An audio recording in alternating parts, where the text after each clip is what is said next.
اقدر اقول لكم النهارده ان انا اللي عملت من المحشي كفتة رز. هقول لكم انا عملت ايه بالظبط. كان عندي خلطة محشي متبقية وفيها الرز بتاعها وحطيتها في الفريزر، فالرز بتاعها اتكسر جامد. انا جبتها صفيتها كويس قوي من المية اللي فيها، وبعدين ده حطيتها في الكبة طحنتها جامد جدا، ويستحسن تحطوها في مطحنة التوابل كمان هتبقى انعم من كده. بعد ما بقت ناعمه خالص كده خدتها بقى على جنب وحطيت عليها نص كيلو لحمه مفرومه. انا عشان الكميه اللي كانت عندي كانت كبيره فحطيت نص كيلو، انتوا ممكن تحطوا عادي ربع كيلو لحمه، الكميه اللي انتوا حابينها. شكلتها كور ودخلتها الفريزر عشان تمسك شويه، وبعد كده طلعتها من الفريزر حطيتها في الاير فراير ورشيت عليها رشه زيت ودخلتها لحد ما اتحمرت خالص.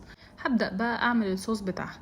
عندي شوية بصل مفروم في شوية زيت، حمرتهم كده شوية وبعدين نزلت عليهم بفصين توم مفروم ونزلت عليهم بعصير الطماطم. انا كمان زودت صلصة طماطم، وبعد كده نزلت بالكفتة بتاعتي. هسيبهم يستووا مع بعض شوية وازود ملح وفلفل ورشة سكر عشان الصلصة، وكده يبقى عندنا ألذ كفتة رز طعمها مختلف جدا. جربوها وقولولي رأيكم.